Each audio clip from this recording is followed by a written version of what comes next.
Assalamu alaikum wa rahmatullahi wa barakatuh. وعليكم السلام ورحمة الله وبركاته.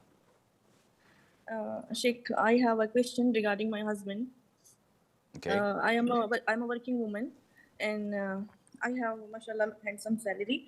But the problem is that my salary comes in my account, and my ATM is always with my husband.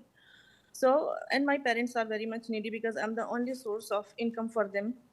My husband gives them money, but he tells everyone in front of his parents that I'm the only one who is providing them, and insults me in front of his parents and abuses me. And if I want him that give me some money which I can keep with me, he says, I am giving you everything which you need. Why do you need money? He does not give me any spare money. And now recently I came to know that he is having a secret wife. One of my best friend, secretly they are married 3 or 4 years, and now he's saying accept her, and you have to accept because there is no other option. I just did marriage to her because you are not supporting me at all, and I'm doing my 100%, whatever I can do. I'm earning, taking care of home, cooking, doing everything, but he's not satisfied with me. And now I just want to take pula, but I just saw a video of yours only that if a woman takes pula without any reason, she cannot enter the paradise. Do you have a reason, Fatima? Yes, this is the reason, because... Okay, then this hadith doesn't apply to you. The hadith, and I got your question. This is why I'm cutting you off so that we would utilize the time. The hadith applies for a woman whose husband is righteous, practicing, God-fearing, provide 100%, pays the bill, the rent, puts food on the table, he's kind, he's loving, he's a good father. But she just applies for khulu'. Why are you doing this? People would kill for such a man, for such a husband.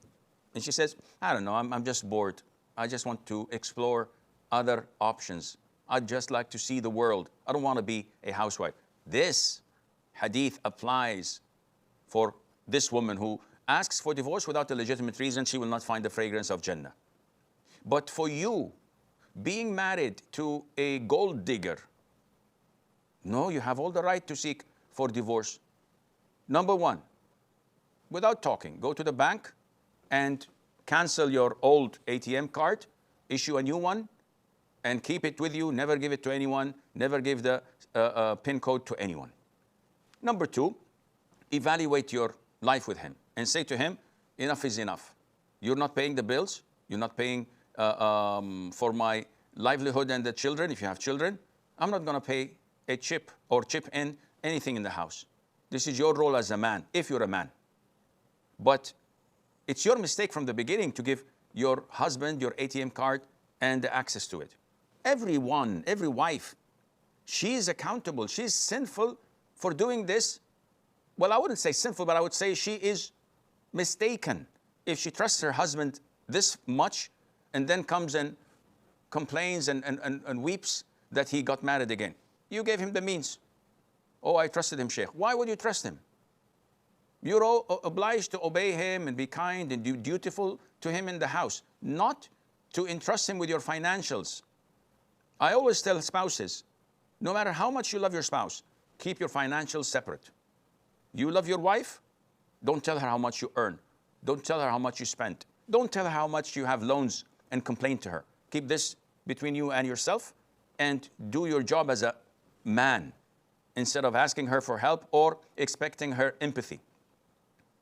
And if you're a woman, never tell your husband about your financials, your bank account, how much you earn, how much you're saving.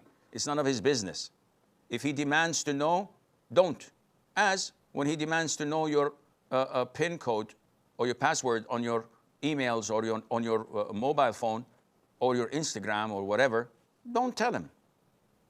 It's your fault that you are being treated as a doormat, because such quote unquote men would never stop until you are a concubine, a slave, that they wipe their feet every time before entering and leaving the home. This is not marriage. Marriage is based on dignity, on respect, on compassion, on trust, on knowing your rights and obligations. What you're doing is abusing this relationship. What he's doing is taking advantage of the weak and the vulnerable. Put your foot down and say enough is enough. And then inshallah, Allah would make a way out for you. Abdullah